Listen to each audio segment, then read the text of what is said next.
Hey everyone, this is Eric with FirearmTutorials.com, and today I'm going to talk a little bit about gas masks.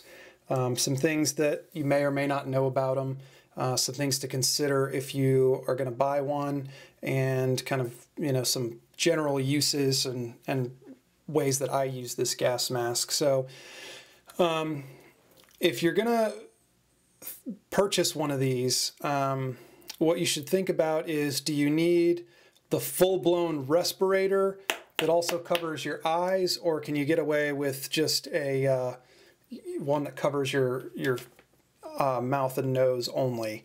I chose this one because I use this when I am working with gun parts and lead a lot, specifically if I'm cleaning gun parts and suppressors, where I'm using a Dremel to kind of wear down the lead and remove the lead. I don't want to breathe in the dust that is created from sanding down the lead, and I also don't want to have any of the particles come off and hit me in the face.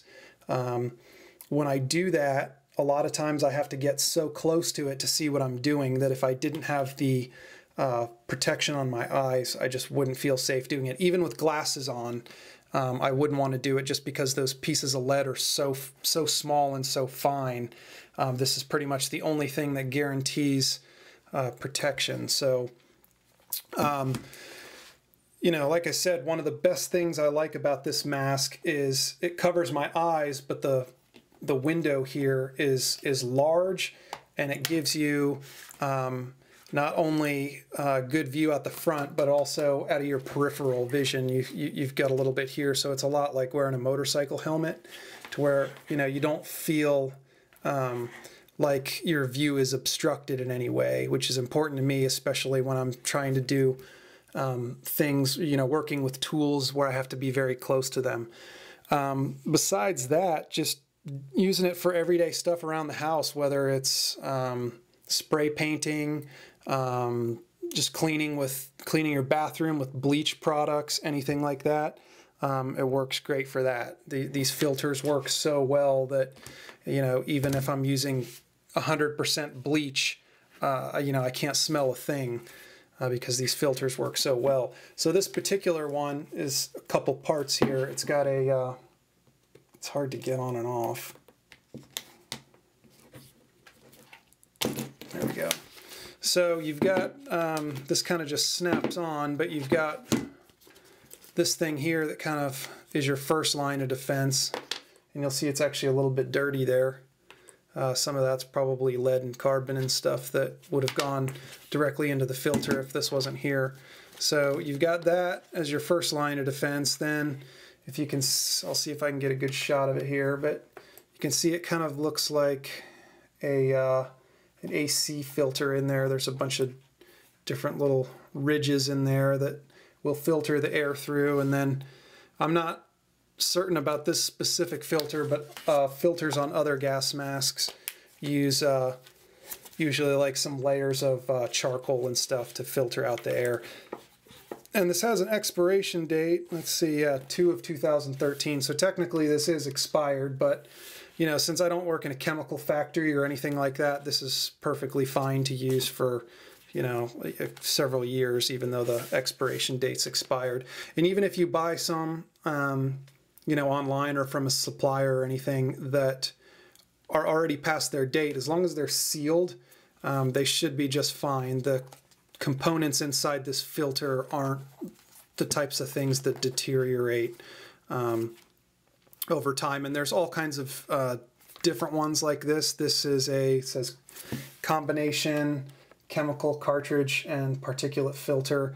There's ones that'll do biological threats, nerve gas, and all that stuff, which obviously I don't need, or I hope that I wouldn't need it. So that was just the filter that came with this mask. So you'll see in here you've got this is where the air comes in, right here. So this is directly behind the filter, and then when you breathe out, the air is pushed out through these little flaps right here, and then it goes through this part of the mask and then, you know, comes out the seams. So like I said, they thread on and off. The tricky part about buying gas masks is that the threads aren't always the same. These are 40mm threads, but there are some ones that are larger and smaller, so you need to be aware of that if you're going to buy one and need extra filters. Some of them have things like drinking tubes and you know, radio receivers and stuff like that, so you can talk in them. Obviously, I don't need anything like that. But the important thing when you're wearing these is to make sure that it's adjusted properly to fit your face. So there's a, let's see if I can get a better light on this. There is a, right in here, see right here, it's like kind of a little cup that your chin should fit in. It should fit in pretty tight. And then the rest of this is kind of contoured, so when you slip it on, you want to make sure that you adjust all of these straps. And this one on the top usually helps keep the mask, you know, tight on my face more than the other two, but those are also important. And then this long part here is just to kind of put on first, so that if you want to take this off, it'll, you know, it'll hang down like such. And I'll show you what it looks like when I'm wearing this and kind of the process of putting it on. But you know, that's pretty much it, guys. As far as buying one of these things,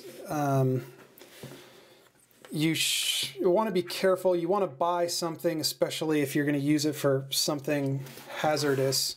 You want to make sure that it's a quality one. I would probably stay away from used gas masks because you don't know what kind of environments they've been in and who's been using them. You don't know if the filters have been changed. And you know, what you don't want is some of the, say a mask with a bad filter that has contaminated, you know, things inside here because the filter wasn't working well, and then as soon as you put it on, you're going to breathe it right in. So I would try and stay away from used masks and stay away from the old, like, Civil War era ones that you see on eBay, the Israeli ones. Get like a modern S.E.A, DefTech, MSA. Any of those masks are great masks. And like I said, visibility, once you put these things on, especially if you put on some of the older ones that have just the portholes, you'll realize how nice it is and how much easier it is to use when you have a large viewing window like this. So that's just something to think about. Other than that, they're hot. There's really no way around it. Like I said, when I use it in the garage, you know, if I'm working with lead or something like that, you know, I work in short amount of time, and then I take it off and kind of cool down, and then I'll put it back on. And this is not something you're probably going to use for an extended amount of time, at least when you don't have to.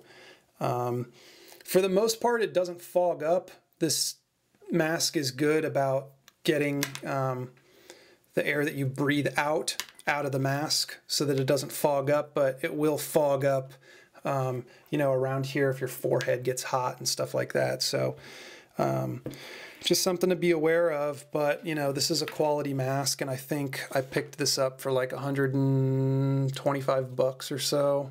You know, it came with the filter and it was brand new. So it came with a plastic, like kind of like a little bucket to put it into. But, you know, I should get many, many, many years use out of this mask. And like I said, considering I don't use it that often, this filter should last a very long time. So that's about it, guys. So I'll give you a look at what it looks like to actually put it on. All right, guys, so here we're taking a look at the S.E.A. gas mask. Like I said, this long strap here is to put over your neck like so that it can kind of hang here and you don't have to set it down anywhere when you're not using it. Like I said, to make this easy to put on, it's a lot like a swimming mask or a diving mask. Kind of adjust these straps You know, get it kind of over your head like such. Check over your ears. Make sure that it fits tight in your chin here, and then you take these straps, tighten them up. The other ones are already too tight. It's going to mess up your hair a little bit, you just have to deal with that. But that's pretty much it, you know, it's nice and tight on my face. When I breathe out, the exhaust comes out the seam here, like I said. And you can do a lot of heavy breathing in there because you have to run in it, or like I said, it's going to get hot. So it doesn't obstruct your breathing in any way. And you see it hasn't started to fog up or anything yet. So as long as you get a quality mask, you know, it'll be, you'll have no problem breathing in it or anything like that. So that's pretty much it, guys. You want to take it off, you know, you can just kind of loosen the straps. You know, comes right off, and then kind of just let it hang or whatever. And that's pretty much it. So there's a lot more uses, like I said, for these than just flat out disasters.